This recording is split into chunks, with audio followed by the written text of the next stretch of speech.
অথচ দুর্বল অসহায় নারী এবং শিশু তারা চিৎকার করছে, আত্মচিৎকার করছে।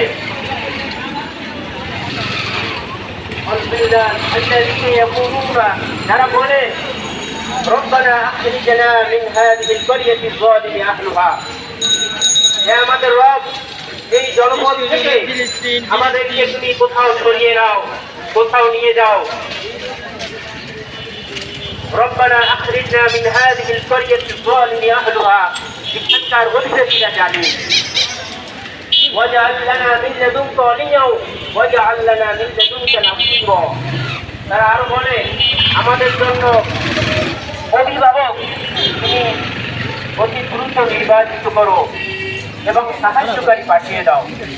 সম্মানিত হাজিরিন, ফিলিস্তিনি মুসলমানরা এই পর্যন্ত গত কয়েক মাসে প্রায় 40,000 মুসলমান নরনারীকে ইসরায়েলি ইহুদিবাদ, ফ্যাসিবাদ, বর্বর এই জাতি তারা নিষ্ঠুরভাবে নির্মমভাবে হত্যা করেছে। আমরা খিলগাঁওবাসী এর তীব্র নিন্দা ও প্রতিবাদ জানাই। সেই সাথে আজকের এই আয়োজক বৃন্দ যারা রয়েছে তাদের এই কার্যক্রমকে সাধুবাদ জানাই। এখন ফিলিস্তিনি মুসলমানদের জন্য দোয়া করা হবে, সারা বিশ্বের মুসলমানদের জন্য দোয়া করা হবে। বিশেষ করে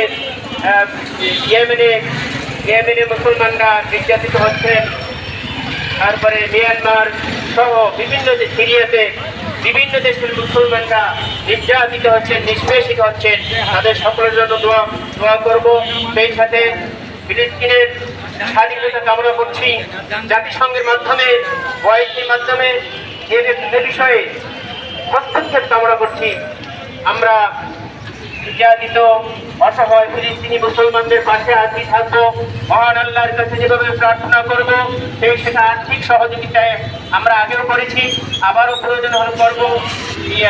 ফিলিস্তিনি রাষ্ট্রদূত রয়েছে বাংলাদেশে, তার মাধ্যমে আর্থিক সহযোগিতা করেছি। আমরা যদি প্রয়োজন হয় আবারও করবো ইনশাআল্লাহ। আমি এখন দোয়া করব আপনাদের সকলকে, যারা উপস্থিত হয়েছে সকলকে শুভেচ্ছা, কৃতজ্ঞতা, অভিনন্দন জানাচ্ছি। এখনই দোয়া হচ্ছে, দোয়া করা হচ্ছে। দরুদ শরীফ আল্লাহুম্মা সাল্লি আলা মুহাম্মাদ ওয়া আলা আলি মুহাম্মাদ কামা সাল্লাইতা আলা ইব্রাহিম ওয়া আলা আলি ইব্রাহিম ইন্নাকা হামিদুম মাজিদ। ওয়া আসহাবিহি আজমাইন। রব্বুল আলামিন জিন্দাও